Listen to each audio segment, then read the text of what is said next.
Magandang araw, sambayan ng Pilipino. Magandang araw, mga kababayan. Maraming salamat sa patuloy ninyong pagsuporta at pagsubaybay sa ating ka-Eric Celis sa ating balita at talakayan. Mga kababayan, lumalawak at lumalago ang ating channel at naabot na natin ang ating milestone for this year. Akala ko mga December pa natin maaabot ang ating 100,000 subscribers at ang ating viewership ay tumatatag na rin. Ngayon, sa buwan pa lang ng May naabot na natin. Utang na loob po sa inyo ni Ka-Eric ang ganitong uri ng tatag at lawak na patuloy na paglago ng ating Ka-Eric Celis YouTube channel. Maraming salamat sa inyo. At kami po ay nagpapasalamat din ni Ma'am Lorraine doon sa inyong pagsuporta na rin sa program namin na Bigwas ng Agila. Yan naman po ay makikita sa aming Facebook page at sa aming YouTube channel na may pamagat na Bigwas ng Agila. Please also like, share, and promote our videos doon po sa mga talakayan natin.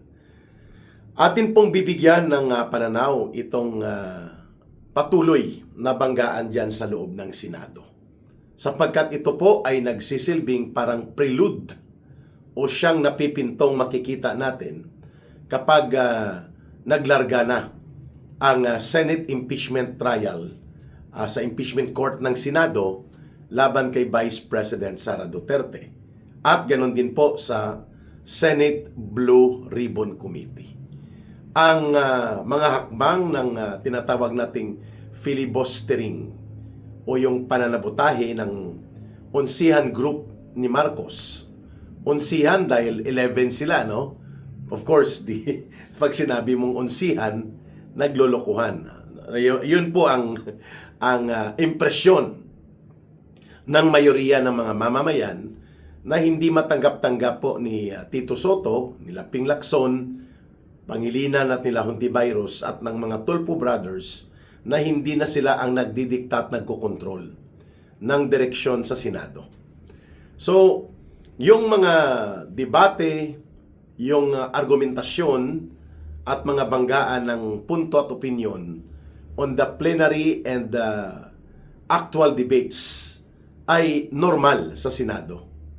Pero yung mag-walk out and then magsabotahe every bit and every corner ng mga motion ay idadaan sa butas ng karayom, hindi na po normal yon.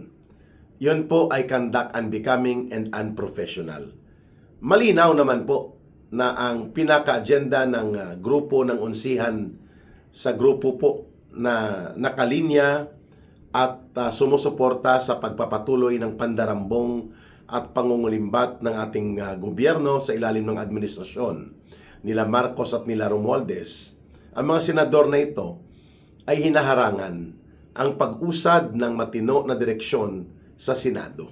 Mantakin mo, during the debates, tatawagin nila na binabraso ni Tito Soto, sabi niya, dahil magbubutuhan kung tama ba ang amendment o dapat ba na mag-present ng amendment to the rules of the Senate. Ganon din po ang mga words o mga pananalita na lumalabas sa bibig ni Ping Lacson, no? Ram down the throat, no? Kung si Pangilinan naman, si Sharon Kiko Pangilinan, railroading. Ibig sabihin, isinasalaksak daw at pinagpipilitan sa kanila ang mga amendments na ito. Dalawa po kasi ang argumento nila bago mag-walk out.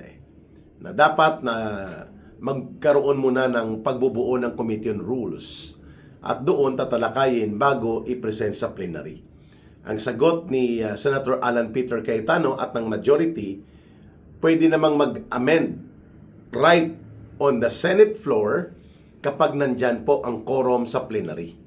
At yan ay nasa Rules 136 na hindi po bawal na mag-send o mag-propose ng motion to amend the rules, lalo pa kung ito ay pwedeng pagdesisyonan ng mayoriya ng mga senador na nasa kapulungan ng kanilang plenary session. So malinaw yun. You don't need really a very rigid na hakbang na mag-committee rules muna, mag-committee report, and then saka pa i-deliberate. Sabi ni Senator Ping Lacson, yun daw ang rules. Section 24. Sinagot siya on the floor ilang beses na ni Senator Alan Peter Cayetano. Itong rules, the amendment can be presented and voted upon in the plenary by those who are present, and then it will be adopted sa plenary. So mas mataas po ang plenary. Pag sinabing plenary, ito po yung pagtitipon ng mayoriya o quorum ng Senado doon sa isang partikular na sesyon. Plenary is meeting, from the root word na Latin na plenum, no? Plenaryo.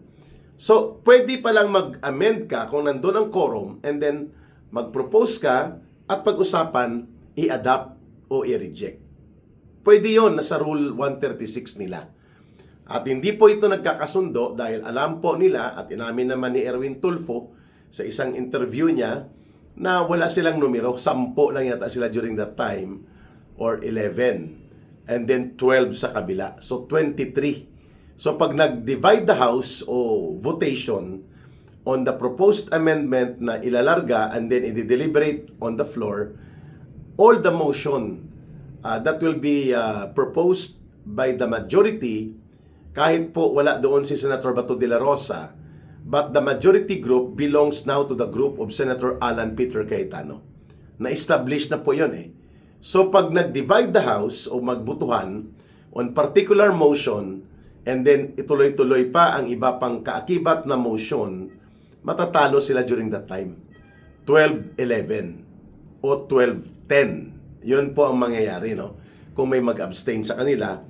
At ito ay mag-carry over ng proposal sa motion na inihain ni Senator Marcoleta na pwedeng mag-participate ang ilang mga senador na mayroon pong pambihirang sitwasyon who are being denied not because of their own will, but rather of the situation na sila po ay nasasadlak.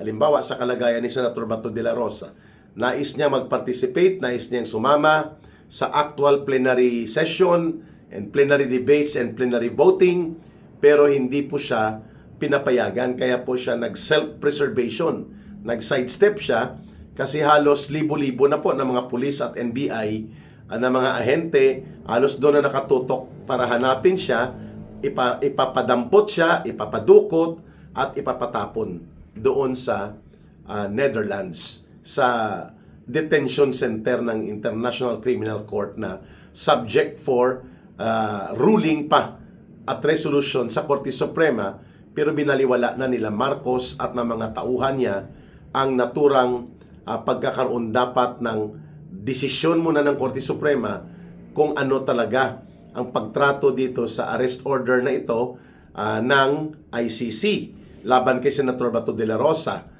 Hanggat wala pang ruling ang Supreme Court, dapat sana yan ay nirerespeto na lamang ng gobyerno ni Marcos. Pero hindi siya makapagantay eh.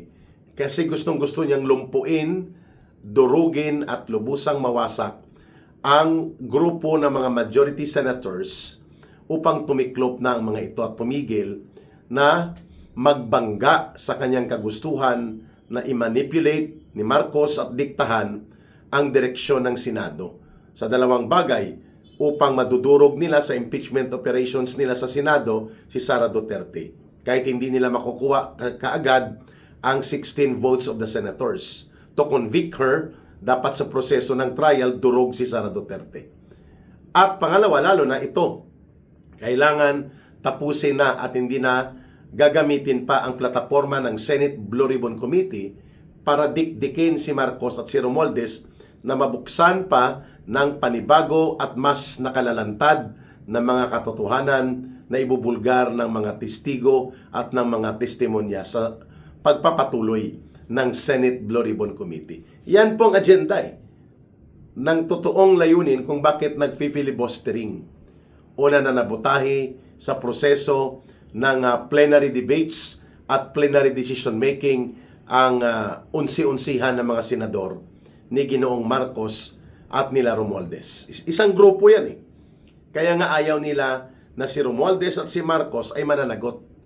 sapagkat nakinabang ang karamihan sa kanila sa maleta na itinuturo ng mga security detail noon kay Ginoong Saldico itong tinaguri ang brave soldiers, the former brave soldiers, yung 18 Marines na tinagurian na tawag sa mga whistleblowers na ito, mga kababayan.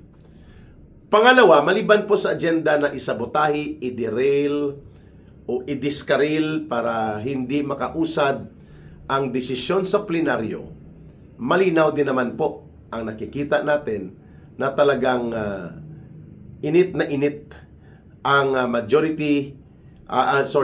dating majority na nagsisilbing special agents ni Marcos sa loob ng Senado, itong sila Tito Soto at mga grupo nila Ping Lacson, Hontiveros at Pangilinan, na muling makabalik sa pwesto sapagkat their agenda is really to destroy and collapse whatever political influence the Duterte political camp, lalo na si Vice President Sara Duterte, si former President Rodrigo Duterte, may have among the senators right now na nasa new majority or the new 13 brave senators.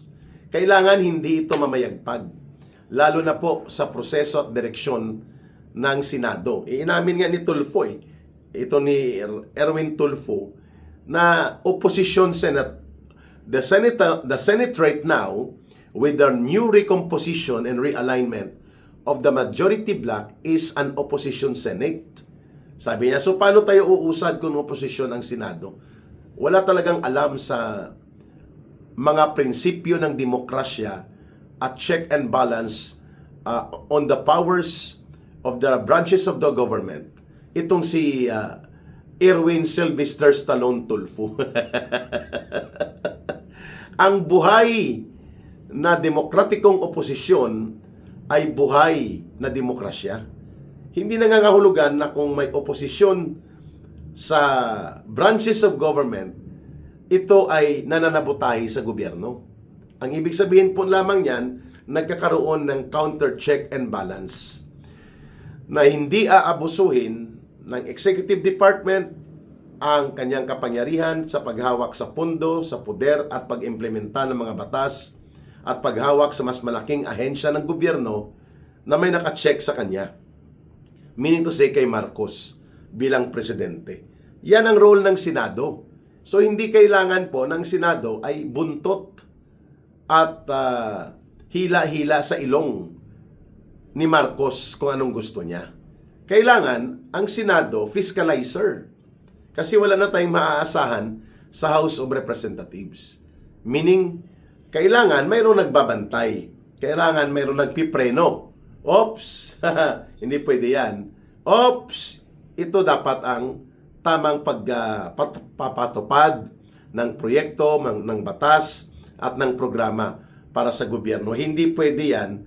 Halimbawa, yung ginagawa ngayon ni Marcos, na ang mga budget kinakatay nila at nagiging isang pamamaraan para sa sistematikong panunumbalik ng pangungurakot, kailangan natin ng Senado dyan para mag-check at magbalanse.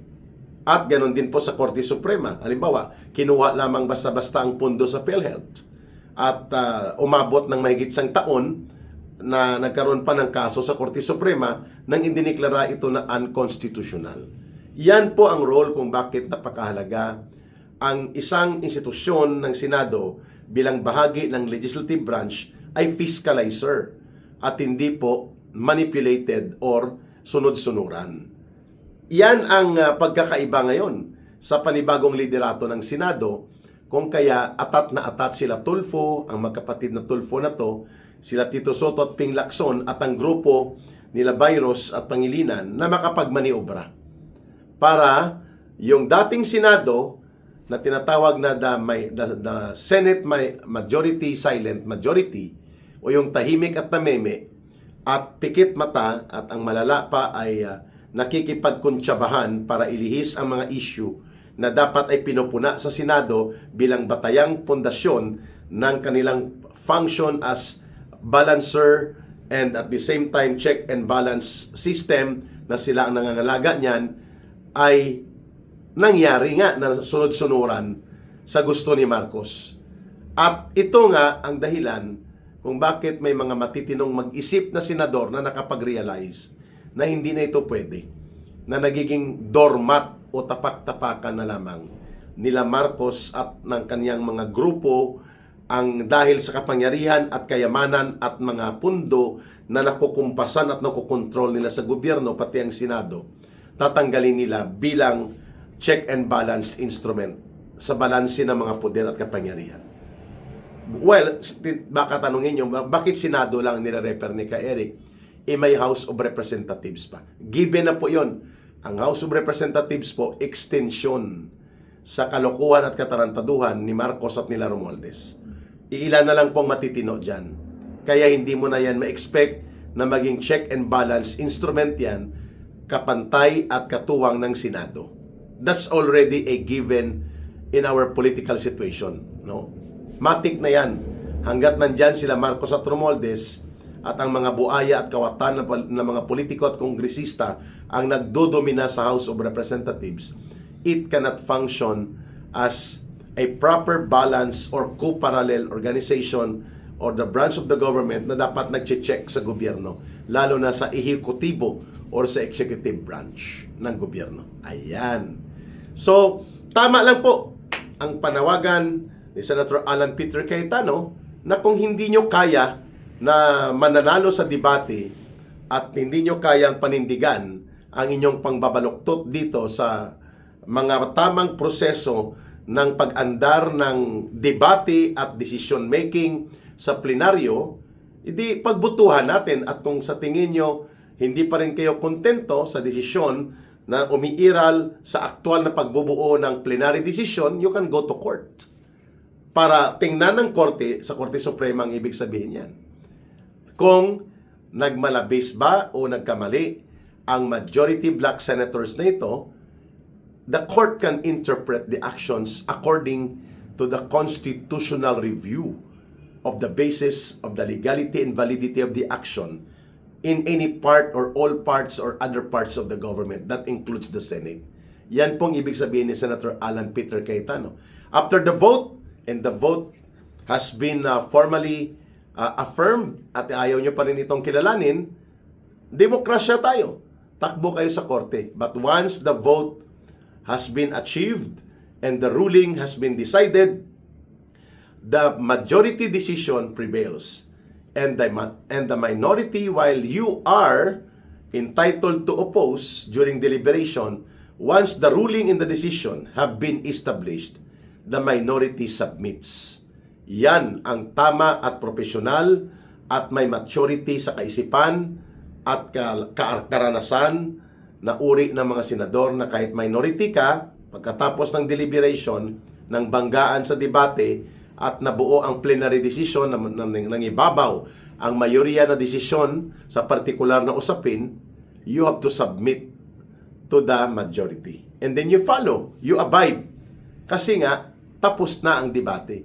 At kung hindi ka pa rin kontento sa filibustering nyo, di pumunta ka na sa korte. Ipadeklara nyong null and void, unconstitutional, grave abuse of authority ang nangyari. And only the court can do that.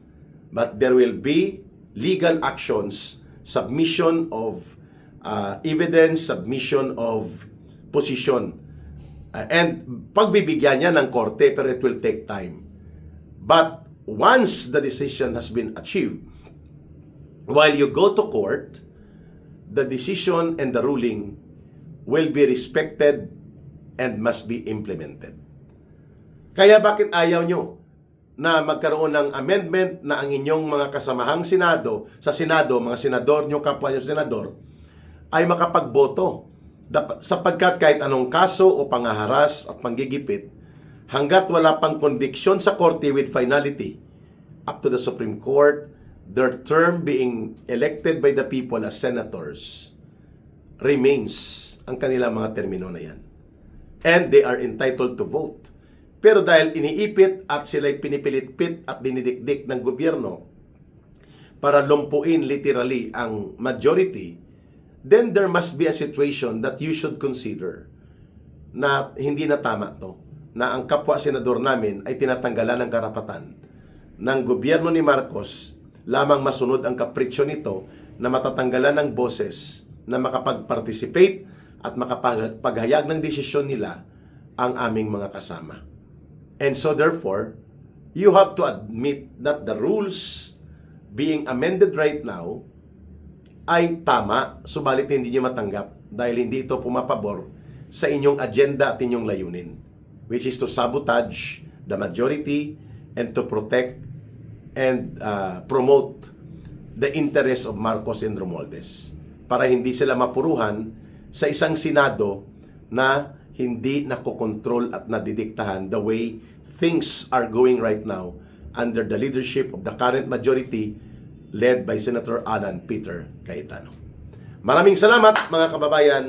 Huwag kayong magsawa at mapagod na makinig at magsubaybay sa mga matatalas na talakayan at mga pananaw na ating binubuo sa ating balita at talakayan dito sa ating Ka Eric Celis YouTube channel. At mahalin natin ang bansang Pilipinas. Walang ibang magmamahal nito kundi tayo ring mga Pilipino. Para sa Diyos at sa Pilipinas nating mahal. May God bless everyone and may Allah will be with those who are Muslim brothers and sisters. Maraming salamat. Bye for now. Ito po si Ka Eric. Mabuhay!